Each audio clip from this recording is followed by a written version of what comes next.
Being transgender can be really difficult. So today I want to talk about some of the things we can do to support our trans friends, family, loved ones and colleagues. Hey folks, it's Finn. Welcome back everybody, and a very big hello to anyone new. If you are new around here and you like what you see, I'd love it if you'd subscribe and join our fabulous Finn fam. The more the merrier. So today's video is answering some of your questions again, and this question has been sent in by a couple of people, by Moving to the Moon and by Christine McCabe, who asked about what can we do to help our trans friends, family, loved ones and so on in their transition. What can we do to support them? And that question makes me so happy because allies are so incredibly important. Being transgender is really hard. Coming out as transgender is really hard. Going through transition is really hard. Living as a transgender person is really hard because so much of our media is anti-trans people. We live every single day where rarely a day goes past when there isn't some kind of negative misinformation in the news, media, online about trans people. And imagine how that feels on a daily basis to be faced with that. It is not pleasant at all. So when I get questions from trans allies who want to know how they can support us, that makes me so incredibly happy. You are so vital to our lives and I really thank you so much, especially all the allies I have on this channel that just are here because you care and you support. You are awesome. So today I'm just going to share a few things that you can do to help the trans people in your life, whether that's people close to you or people that you know via work, through university, study and so on. By far the best thing you can do to support a trans person is to use the pronouns that we ask for, whether that be he, she or they. It can be difficult to get used to a person's pronouns when they're new, especially when they're more unusual like they or them, but just do your best. If you get it wrong, correct yourself and move on. It is the act of trying that makes such a difference, and we do realise that it's going to take you some time to get used to these new pronouns, and that's okay, as long as you are consistently trying, and as I say, not making a big deal of it when you mess up. Just correct yourself and move on. This can be a little bit more tricky when you don't know the person. Perhaps you meet somebody whose gender expression is quite ambiguous, perhaps their name is even ambiguous, and you're not quite sure what pronoun to use. It's really good of you to even notice that, because most people don't. If you've noticed that, I would suggest what you try and do is to just use gender neutral pronouns, they and them. And then if you can, and if it's appropriate and there's a quiet space, just politely and discreetly ask that person, can I just check what your pronouns are? Most trans people I know, me included, would really welcome being discreetly asked and then have the right pronouns used, than have someone use the incorrect pronouns for us. Another really important thing is please be mindful what you ask trans people. Now, for a lot of people who are new to all things trans, when you first meet a trans person, it can be a bit of a novelty. There might be lots of questions you want to know. But just before those questions bubble up and come out, take a breath and just ask yourself, is this really appropriate to ask? Because you would be surprised what some people think is okay to ask a trans person. What have you got in your pants? Honestly, I've been asked that and variations of that question so many times after just meeting someone. When I've just met someone and then come out as trans, pretty soon after that, it is the question of, have you had the surgery? This really isn't appropriate to ask. And there isn't even the surgery, there's lots of surgeries, but that's something for another video. In the same way that somebody who's diabetic or epileptic isn't an encyclopedia on their condition, neither are we an encyclopedia on being trans. And so to suddenly come out with questions about, have you had the surgery? What's the surgery entail? How does somebody find out they're trans? What is the cause of being trans? And all of these questions, which I and many other trans people are asked frequently, are just too much. You know, that's not really the place. Of course, if a trans person is in your life and they're inviting these questions, that's fine. But don't just meet a trans person and then bombard them with all these questions. If a trans person comes out to you, the biggest and most important thing you should do is respect their pronouns and respect them and let them lead the conversation. Go home and Google all the answers for yourself and just wait until that trans person, if they want, invites those questions from you. It's just a case of being mindful. And this is kind of similar to when a trans person comes out to you who's close to you. That can be difficult as much for the trans supporter as the trans person themselves. I've been in this position. I've come out as trans, so I know the impact it had on my friends and family. I've also been in a relationship where my partner came out as trans. So I've been both ends of the spectrum, and I understand how it can be.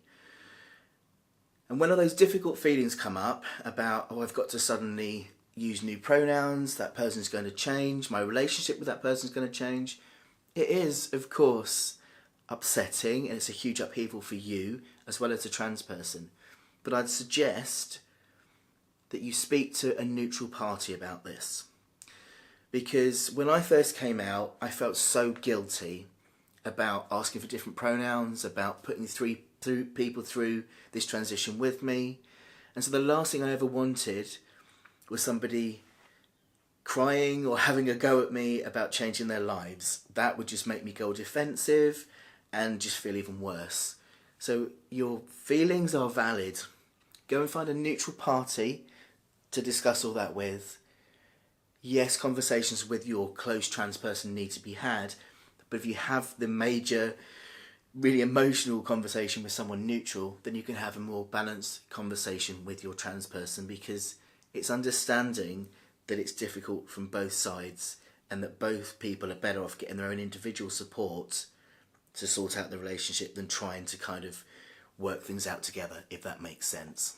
The seemingly simple act of just being there for us can mean the absolute world and make such a difference to our lives and to our mental health and well-being, because coming out as trans can be very isolating. People often move away from us, our mental health often suffers, and trans people have one of the highest rates of suicide, which isn't surprising considering what we have to go through. And so a simple thing like the things I've already said about using the right pronouns, being mindful of the questions you ask, being mindful of the conversations we have, and things like just checking in with your trans friend, sending a message just to say, I'm here for you, how are you doing today? That can make the world of difference. And equally, even acquaintances, when people come out at work or at school, again, isolation can be a really big issue. There's so much bullying at school still now, and I'd like to think it's got better, but I see daily evidence that it hasn't. And so if you're at school and there is a trans person, be that person that just gives a smile, that just says hello, that sits with them to eat dinner. The same thing with your work colleagues. When a work colleague comes out, everybody can be a bit strange and not quite know what to do. Be that person to just say hello, to reach out, to be there, because walking into an environment every day, even one person that just smiles and says hello can make a world of difference when you're really struggling. We trans folk love you allies. We're so grateful for you. But I have to say a word of warning in all of this when you're trying to support trans people is just be mindful of how you step in. Because sometimes even the best well-intended efforts can be bad for us. And what I mean by this, for example, is perhaps you're in a situation where a person you know is trans is being misgendered. It might seem to you that the best thing you can do is to step in and correct the person who's misgendering the trans person. But that trans person might not be ready to come out to everyone yet. Perhaps you're one of the few that knows. So always, always, always, when looking to support trans people, first and foremost, ask the trans person, what do you want? What is the best way I can support you? Do you want me to correct people when they get it wrong or not? Because in early days, when I wasn't looking male, As soon as I was misgendered and somebody corrected them, that outed me as trans. Because if then I said to people, oh no, I'm he, they'd be like, oh okay, so he's trans. Maybe I didn't want people to know I was trans, maybe I wasn't ready. So best intentions, yes, but be mindful. You could end up actually putting somebody who is trans at more risk and making things more difficult for them. So always, whatever you want to do to help, if you can, ask that trans person first before bulldozing in and perhaps making things not so good. And finally, another way you can help us is to speak out for us and to speak up for us. And there's a couple of ways you can do that. To speak up for us, it means you call out bullying. If you're in school, college or work and you see somebody who is trans being harassed and being bullied, call it out. This is the only time I would ever say going behind a trans person's back, because often we don't feel able to call it out. So what you need to do in that situation, if you see this happening, you go discreetly to whoever is the head. If it's school or college or work, you go to whoever's in charge and you name it and you call it out. Because nobody ever should be facing harassment and bullying on a daily basis at their place of work or study. So do us a favour, stamp it out and call it out. Another way you can speak out for us and up for us is by sharing positive trans stories, because there are many. The media would have you believe there aren't, but there are. Unfortunately, the media likes to show us in a very negative light. And there are loads of articles you can share that show the other side, that show that going through transition actually saves lives. And it helps people to go on to live fulfilling lives. We are successful. We are happy. We have friends, we have family, we have children, we have loved ones, we have lives. And there are so many positive stories you can share to support us, to help raise our rights, to help raise awareness. And I shall put some links at the bottom to where you can find some information that you can share to do that. I think that might have turned into a bit of a rant. I'm so passionate about this though, and it makes my day when people genuinely want to know how to help, because we need all the help we can get. We have got such poor support, representation, access to healthcare, waiting lists are huge, and for allies to want to help us in this, to raise awareness of the issues we face, to raise awareness of the trans people that are doing amazing work, of just helping us to make our lives better, means so much to me. So absolutely makes my day to answer this question today, and I hope I've helped. If you have any comments or questions, anything you'd like to add that you also think is helpful, then please do leave it in the section below. Always happy to hear your thoughts.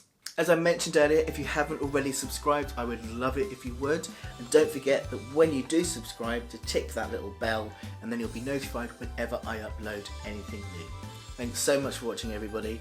Take care of yourselves. See you again soon.